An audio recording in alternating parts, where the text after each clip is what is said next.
A Rússia sempre teve uma vantagem, mas eu só quero destacar algumas coisas.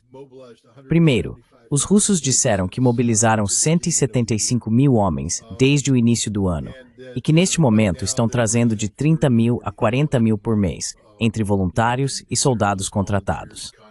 Em contraste, os ucranianos, por outro lado, estão apenas lutando para se manter. No período entre o início do ano e agora, talvez eles tenham conseguido 25 mil, talvez 30 mil. Mas as taxas de baixas são surreais nas linhas de frente.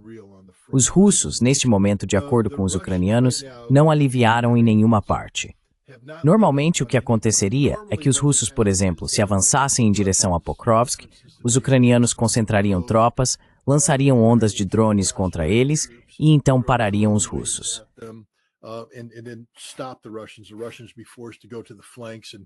Os russos seriam forçados a ir para os flancos e fazer um ajuste. Haveria uma pausa enquanto os russos recuavam, se reequipavam e então começavam novamente. No momento, os ucranianos dizem que não há pausa em nenhum aspecto da linha de frente. Os russos estão avançando. Isso significa que, quaisquer que sejam as baixas que os ucranianos estejam causando aos russos, elas estão sendo imediatamente substituídas, e o ritmo das operações continua. Isso quer dizer que as baixas que eles estão causando são muito baixas, muito mínimas.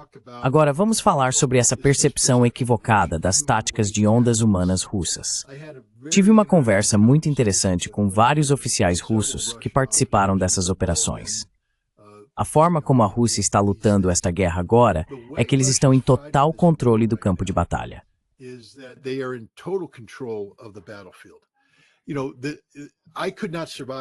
Sabe, eu não conseguiria sobreviver nesse campo de batalha, porque eu chegaria falando sobre colocar, sabe, uma companhia em linha, avançando em rajadas de esquadrão, pelotões se movendo aqui, ali e em todo lugar.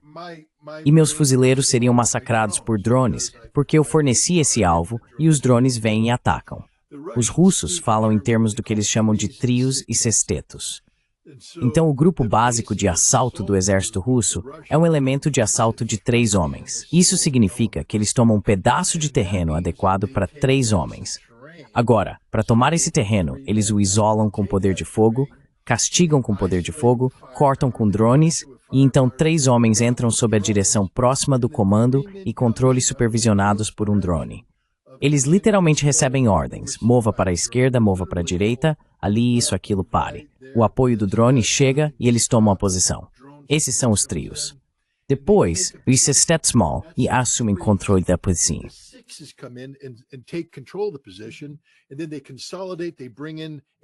E então eles se consolidam, trazem munição, eles mantêm a posição, fazem rodízio, uma unidade fresca chega, essa unidade volta e eles repetem o processo, trios e sextetos. Enquanto fazem isso na linha de frente, até 40 quilômetros na retaguarda, os russos estão usando enxames de drones. Nada se move. Se nada se move, nenhum reforço chega. Se nenhum reforço chega, os ucranianos não têm chance na linha de frente. Hoje, a proporção de baixas entre russos e ucranianos é de 20 para 1. 20 para 1. Quando o grupo de 3 homens chega, enfrenta uma posição defensiva ucraniana com entre 5 e 11 soldados. A maioria deles é morta pela artilharia ou fica atordoada. O grupo de 3 entra e faz prisioneiros. Eles podem capturar 4 ou 5 soldados. Então o grupo de 6 chega, consolida e retira os prisioneiros.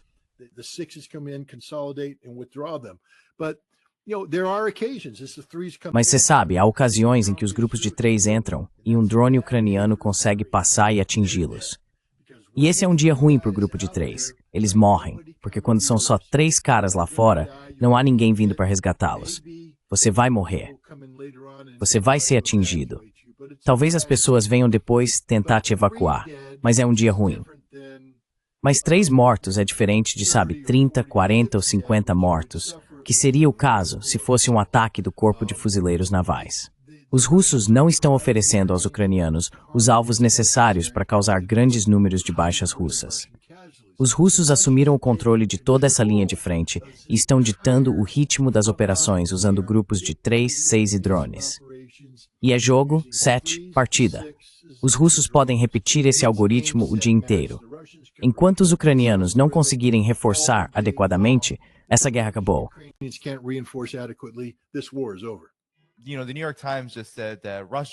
O New York Times acabou de dizer que a Rússia está agora lançando sua ofensiva e você tem o Zelensky surtando por causa de apenas 50 mil soldados. E como o Scott disse, houve ainda mais concentração dessas tropas. Depois há relatos da própria Ucrânia sobre deserções em um grau significativo. Fale sobre essa ofensiva. O New York Times está exagerando alguma coisa ou há realmente algo sério prestes a acontecer, dado o que falamos antes? Que é o fato de que a Rússia aparentemente decidiu que isso vai terminar de forma violenta?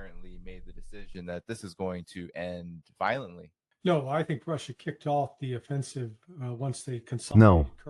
Eu acho que a Rússia iniciou a ofensiva assim que consolidou Kursk em março. Então isso é apenas a mídia ocidental demorando para perceber o que está acontecendo. E não é que a Rússia queira praticar violência por violência, mas eles reconhecem que não podem apontar para um único acordo feito pelos Estados Unidos com a Rússia que tenha sido cumprido pelos Estados Unidos. Na verdade, eles foram repetidamente enganados tanto por presidentes republicanos quanto democratas nos últimos 35 anos, desde o colapso da União Soviética em 1991. O próprio Putin, em particular, admitiu que foi ingênuo demais em confiar em algumas dessas promessas.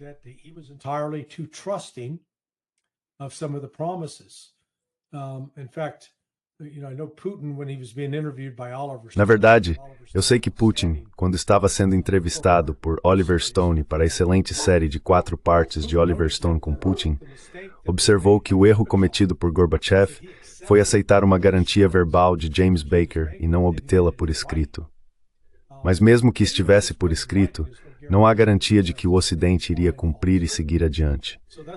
Por isso, a Rússia, embora esperasse poder dialogar de forma razoável e chamar a atenção do Ocidente, eu acho que reconheceu que esse caminho final aqui será uma vitória militar.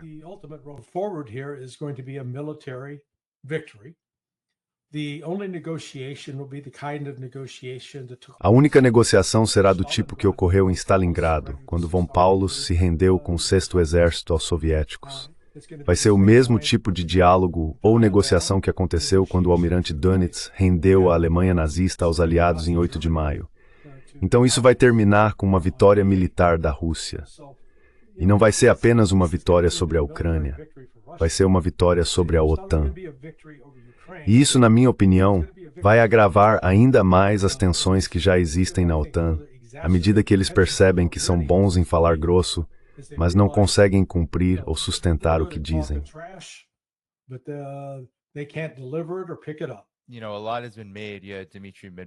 Sabe, muito se falou sobre isso. Dmitry Medvedev fez um comentário no X, onde mencionou que a zona de proteção poderia se estender basicamente por toda a Ucrânia, caso essas provocações e escaladas continuem.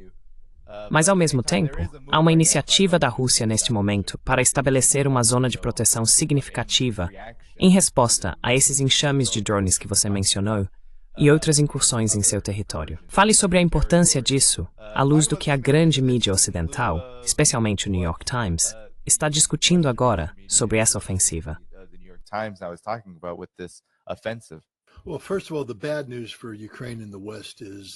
Bem, antes de tudo, a má notícia para a Ucrânia e o Ocidente é que existe um velho ditado: os russos demoram para se preparar, mas são rápidos para agir.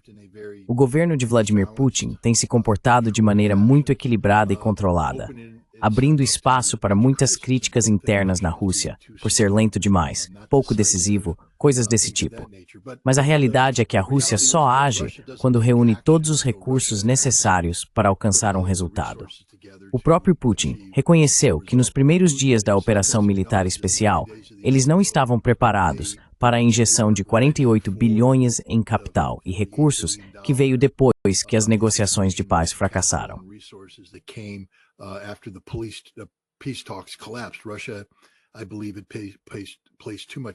Acredito que a Rússia depositou fé demais na possibilidade de fazer a Ucrânia aceitar os termos de resolução do conflito por meio do Comunicado de Istambul.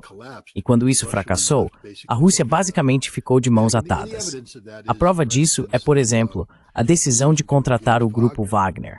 Esse contrato é datado de maio de 2022.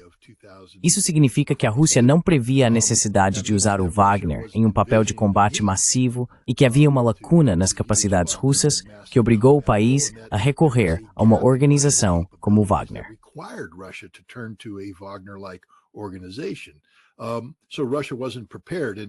Então, a Rússia não estava preparada e realmente não se preparou para a realidade desta guerra até depois da ofensiva de setembro e outubro de 2022, que obrigou a Rússia, talvez até tenha começado em agosto, a mobilizar 300 mil soldados e redefinir o conflito.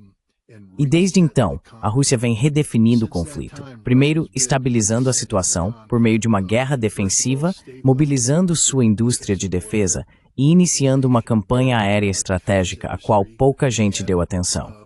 Quero dizer, todo mundo fala sobre o que acontece na linha de frente. Ninguém fala sobre o fato de que a Rússia destruiu a defesa aérea da OTAN.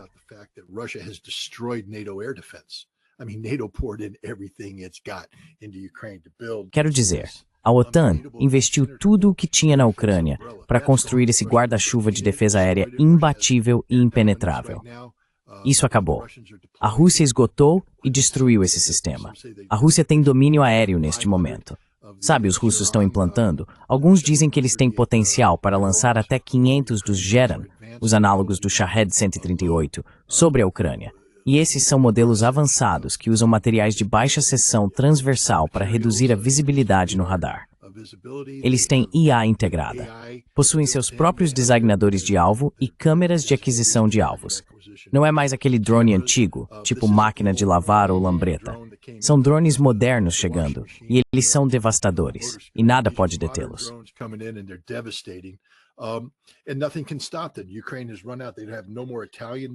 A Ucrânia ficou sem recursos. Eles não têm mais mísseis italianos, nem mísseis franceses.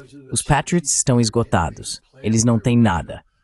E isso se deve à campanha aérea estratégica planejada pela Rússia para sobrecarregar a rede de defesa aérea mais concentrada do mundo, que a OTAN instalou na Ucrânia e que agora foi efetivamente destruída. Ninguém fala sobre isso. Portanto, a Rússia tem todas as peças no lugar neste momento para avançar. A Rússia declarou que os 4 territórios adquiridos por meio do referendo de setembro de 2022 são constitucionalmente russos. Eles pertencerão à Rússia.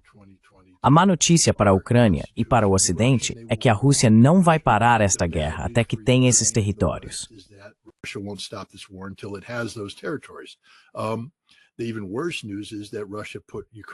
A notícia ainda pior é que a Rússia avisou a Ucrânia que, se não aceitar, eu acho que o limite é essa próxima negociação, essa é a última chance da Ucrânia. Aceite a paz ou mais 4. E Medinsky não está mentindo. Os russos não mentem. Eles não blefam. Eles não brincam. Eles demoram para agir, mas uma vez que tomam a decisão, agem rápido. Então estamos prestes a ver a Rússia dizer, vamos tomar mais 4 territórios. Mas além disso, a Rússia disse, estamos construindo uma zona de proteção, que inclui Chernihiv, Sumy e Kharkov, para proteger os territórios da Rússia, Belgorod, Kursk e Orel, acredito eu, de ataques ucranianos. Dito isso, porque a Rússia já deu a entender isso no passado, dito isso, isso vai acontecer.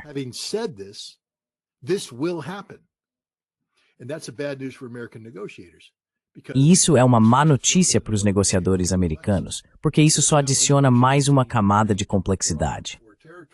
Agora, além de fazer com que a Ucrânia se retire de 4 territórios, a Ucrânia terá que ceder uma zona de amortecimento de provavelmente 150 quilômetros, onde não será permitido ter nenhum recurso militar.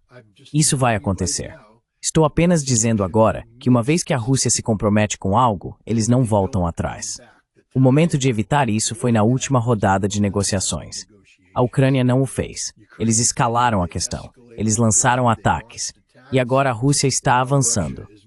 Segundo as notícias, Zelensky estava na Alemanha, supostamente para se encontrar com von der Leyen ou alguém para algum tipo de reunião de alto nível, e teve que sair porque os russos haviam rompido em Sumy e estavam ameaçando a própria cidade de Sumy.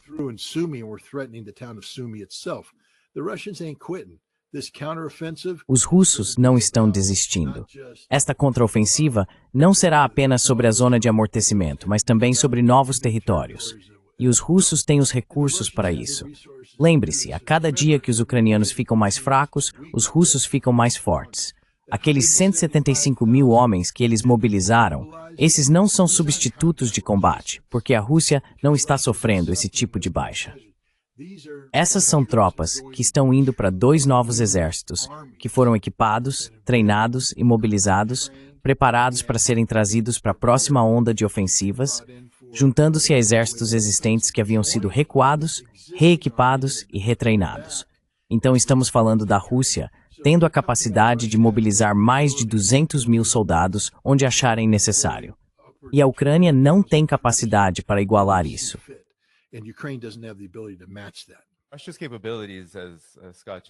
As capacidades da Rússia, como o Scott acabou de destacar, são realmente impressionantes em muitos aspectos. Uma das formas como vejo isso sendo comunicado também, na grande mídia ocidental, é que, quando Donald Trump fez esses comentários sobre Putin, está brincando com fogo, e a mídia perguntou a ele, bem, como você vai responder a isso?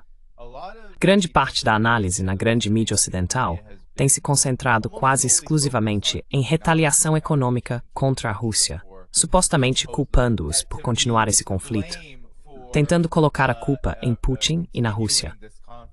Qual é a sua reação a isso? Porque parece que é aí que a NBC, por exemplo, a NBC News acabou de divulgar um relatório dizendo que é assim que Donald Trump pode exercer influência. E você não encontra nada de militar ali em relação à alavancagem.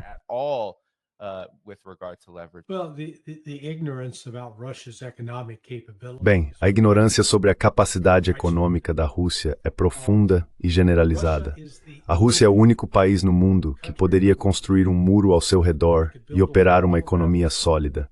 Não precisaria importar absolutamente nada de nenhum outro país para isso. Nem mesmo os Estados Unidos conseguiriam fazer isso. Ficaríamos em uma espécie de segundo lugar. Mas ainda precisamos dos minerais de terras raras que a China processa. Se tivéssemos construído nossas próprias plantas de processamento aqui, talvez não precisássemos disso, mas não fizemos. E fazer isso levaria pelo menos 5 anos. Portanto, a Rússia não precisa do Ocidente ou dos Estados Unidos. Ela gostaria de ter um relacionamento com eles, porque, na verdade, o Ocidente e os Estados Unidos precisam de coisas da Rússia.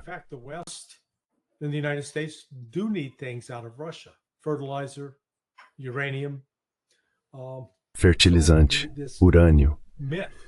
Então, esse mito de que tudo que precisamos fazer é colocar pressão suficiente sobre a economia russa e ela vai colapsar ressurgiu recentemente. Está muito popular. Estou justamente debatendo por e-mail com um sujeito que se acha um grande especialista e insiste, a Rússia vai colapsar a qualquer momento. O Putin vai estar sob grande pressão.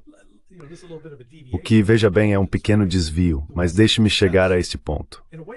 O Ocidente parece obcecado de uma forma que nunca esteve com nenhum dos líderes soviéticos, seja Stalin, Khrushchev, Brezhnev, Andropov ou Yeltsin, de que se apenas se livrassem daquele único cara, se apenas se livrassem do Putin, tudo ficaria bem.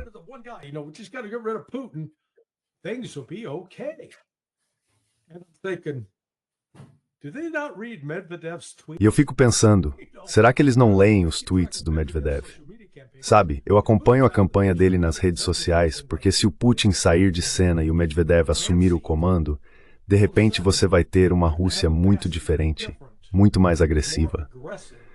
E isso se deve ao fato de que, na minha opinião, o Putin é um advogado muito melhor do que o Medvedev. O Medvedev também é advogado de formação, mas o Putin é muito mais cerebral e se mantém muito lógico e racional. O Medvedev é um cara apaixonado de se emocionar com alguma dessas questões. E aí o Ocidente realmente estaria em apuros.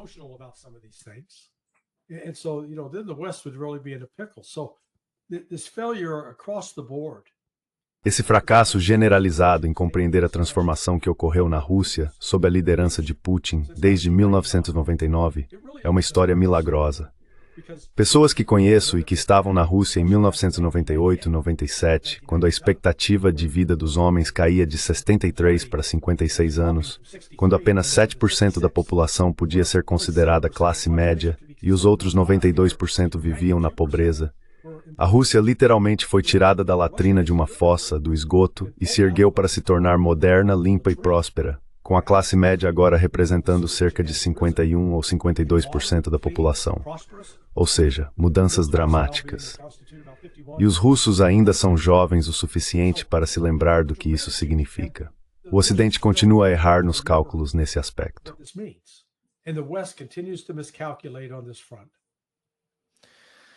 Sim, o Scott. Vou só acrescentar algo sobre o Medvedev, já que essa é uma conversa deprimente. Então quero trazer algo bem-humorado. Medvedev é o Sonny em O Poderoso Chefão, e Putin é o Don Corleone. E lembrem-se do que Don Corleone disse ao Michael. Aquele que vier falar com você sobre o Barzini, esse é o traidor. Lembrem-se disso. E o que aconteceu depois? Todo mundo morreu. E não foi o Sonny que matou eles, foi todo o resto. Putin é o Don Corleone. Ele está no controle total. Não é pessoal, são negócios. Já com Medvedev, tudo é pessoal. E os tweets dele, eu leio, eu me divirto, mas esse é o Sonny. E a gente sabe o que aconteceu com o Sonny.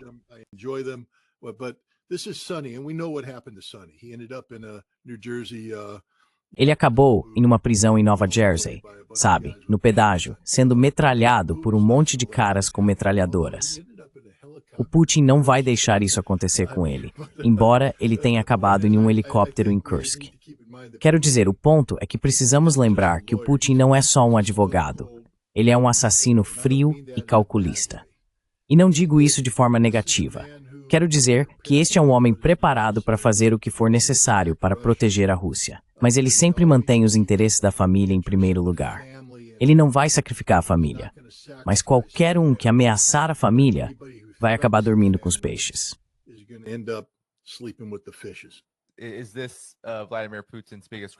Esse é o maior crime de Vladimir Putin. Porque eu acho que até o próprio Donald Trump está caindo no que o Larry acabou de mencionar, essa obsessão com Putin, essa obsessão com esse líder em particular. E parece que isso só continua, a ponto dessas escaladas se tornarem tão dramáticas e explosivas.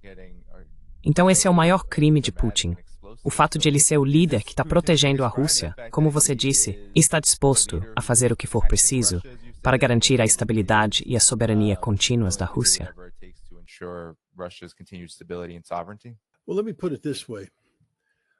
Bem, deixe-me colocar desta forma.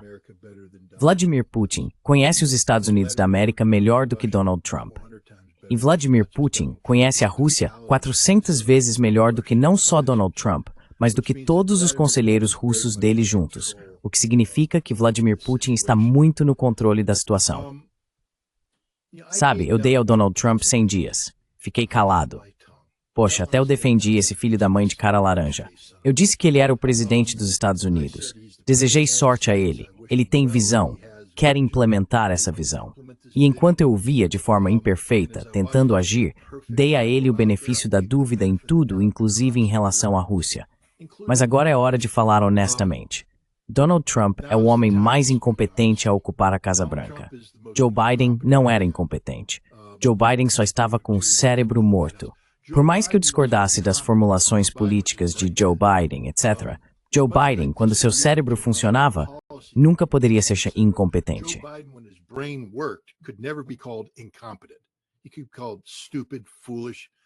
Ele pode ser chamado de burro, tolo, tudo isso, mas nunca de incompetente. Trump é simplesmente pura, 100% incompetência.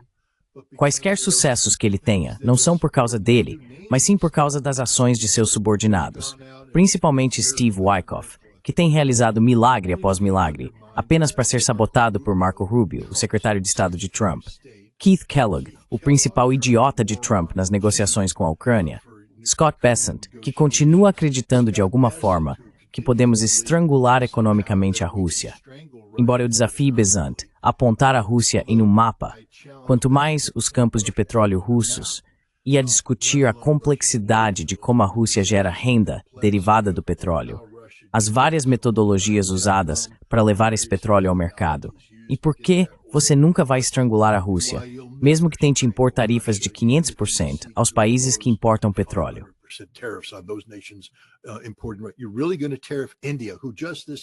Você realmente vai impor tarifas à Índia, que só neste mês comprou mais petróleo da Rússia do que nunca? Ou a China, que reconfigurou sua infraestrutura energética de forma que agora depende muito do petróleo russo? O que a China agora vai dizer? Ai meu Deus, devia ter pensado nisso antes. Não vamos mais fazer isso. Tarifa de 500%. A China não vai recuar. O Trump vai acabar se encurralando retoricamente de novo e vai ter que voltar atrás. Mas Trump não sabe que esse é o problema. E você sabe, até o Wyckoff só é tão bom quanto as orientações que recebe.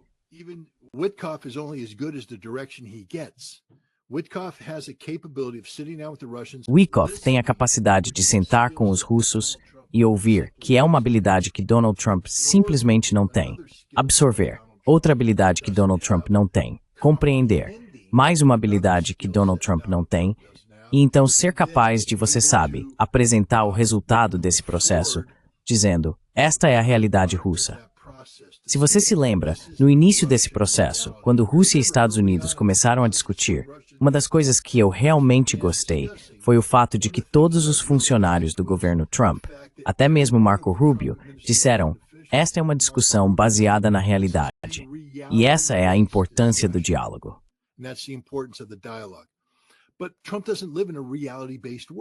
Mas Trump não vive no mundo baseado na realidade. Ele vive no mundo de Trump, onde acredita que pode chegar, pressionar as pessoas e fazê-las ceder como um castelo de cartas. Vladimir Putin nunca vai ceder diante de Donald Trump. Trump deveria saber disso. Eu não sou especialista em leitura de linguagem corporal. Quero dizer, Larry, você sabe disso. Todos nós fingíamos, lá nos velhos tempos de observação do Kremlin, meu Deus, Brezhnev morreu, quem está ao lado do Andropov? Quem está usando chapéu? Quem está com o cachecol? O que está acontecendo? Parecia que isso significava muito. Não significa nada. Mas você sabe, é assim que a gente funciona.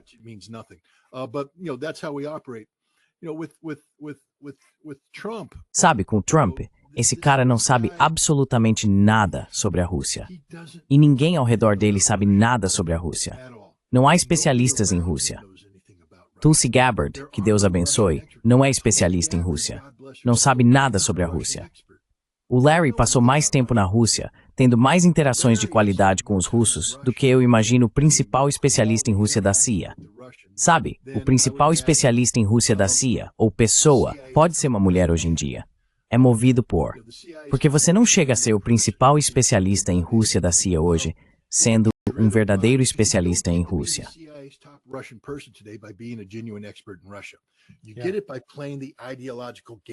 Você consegue isso jogando o jogo ideológico.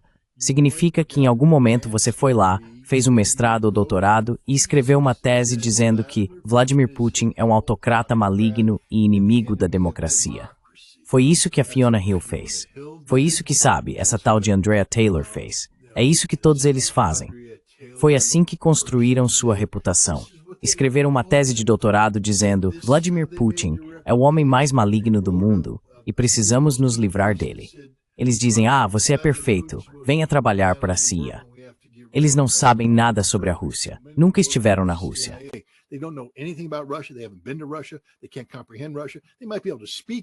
Eles não conseguem compreender a Rússia. Talvez consigam falar russo, mas não conversam com russos. Vou te dizer uma coisa. Tive mais interações de qualidade com oficiais militares russos do que toda a Organização de Inteligência de Defesa nos últimos 2 anos. Porque tive a ousadia de comparecer a eventos na Embaixada Russa, onde desenvolvi um bom relacionamento com o adido de defesa e seus oficiais. Nós não falamos sobre nada, bebemos vodka, jogamos conversa fora. Mas a questão é que tenho um relacionamento melhor, uma interação melhor e uma capacidade maior de perceber as opiniões russas, o que deveria ser função da Agência de Inteligência de Defesa e do nosso escritório de adidos de defesa. Mas não fazemos isso, não nos envolvemos, não conversamos com eles. Por isso, somos ignorantes em relação a eles.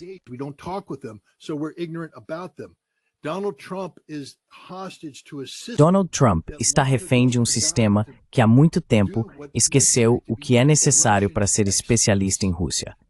O que temos agora são um bando de propagandistas russófobos e intelectualmente prejudicados. E se você é aconselhado nos mais altos níveis por essas pessoas, nunca vai entender o que os russos estão tentando comunicar a você. e nunca será capaz de explorar vantagens que possam surgir no processo de negociações. Trump se condenou ao fracasso. Vladimir Putin vai vencer de novo. Nós percebemos a linguagem corporal. É por isso que mencionei isso. Você se lembra quando Trump se encontrou com Vladimir Putin foi em Helsinki em 2018, eu acho, ou talvez 2019. E eles foram para uma sala reservada. E Trump teve problemas porque levou, você sabe, apenas um intérprete.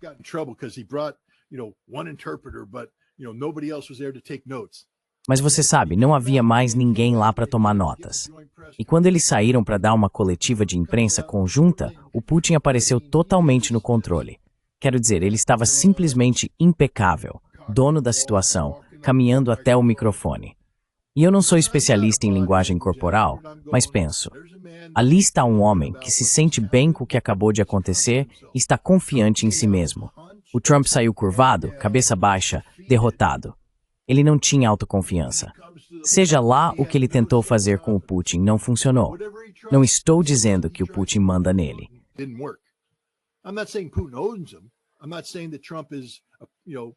Não estou dizendo que Trump foi de alguma forma comprometido. Estou dizendo que Donald Trump não pode enfrentar Vladimir Putin de igual para igual e vencer. Porque Vladimir Putin é mais forte, mais esperto, mais inteligente, mais rápido, sabe o que faz e no final das contas não é burro. E Donald Trump é burro. Ele simplesmente não sabe o que está fazendo. Ele é prisioneiro de sua própria retórica, prisioneiro de seu próprio ego. E se não tomarmos cuidado, isso pode nos envolver em uma guerra com a Rússia, que é a última coisa que a Rússia quer e a última coisa que os Estados Unidos precisam. Donald Trump speaks English, barely. Donald Trump fala inglês, mal e mal. Vladimir Putin fala russo, alemão e inglês. Ele consegue manter conversas em inglês, talvez não com tanta fluidez quanto Lavrov, mas chega perto.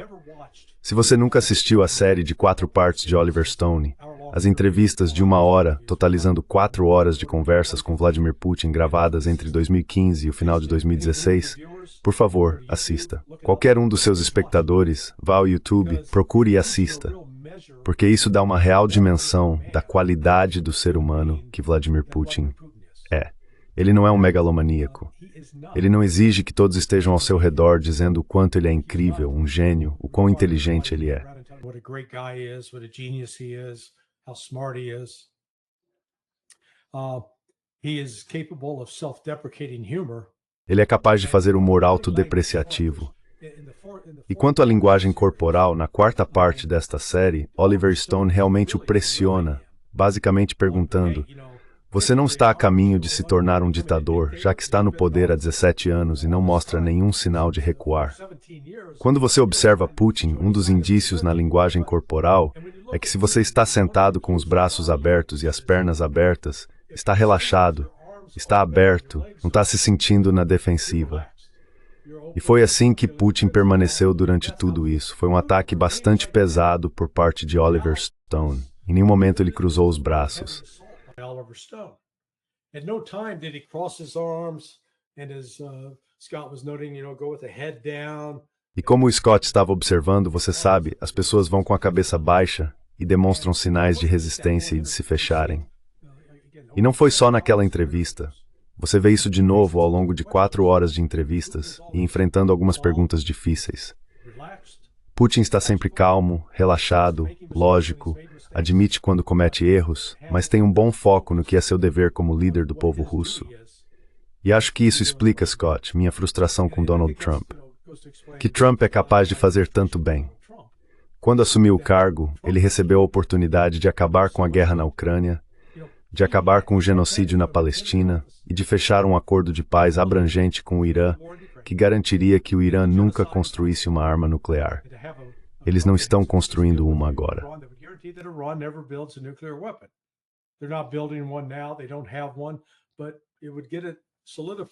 Eles não têm um, mas isso o solidificaria para que não fosse coberto pelo limite de 10 anos que o JCPOA estabeleceu. Mas ele não fez isso. Em vez disso, ele faz essas declarações bombásticas, juvenis, infantis. Não, Putin é louco. E sabe, é meio que acho o resultado natural do que se obtém com um narcisista que está mais preocupado consigo mesmo do que com seu país. Vou dizer isso com base nas ações de Putin, não nas palavras dele, mas nas ações ao longo dos últimos 26 anos. Ele não é um narcisista. Quero dizer, ele tem orgulho próprio? Claro, mas a prioridade dele sempre foi o bem-estar e a prosperidade do povo russo. E isso se reflete no que você vê. Se você viajar para lá, andar pelas ruas, eu andei pelas ruas de São Petersburgo e Moscou. Andei por elas à noite, tarde da noite, limpas, seguras, e as pessoas estão felizes. Clean, safe, and the people are happy.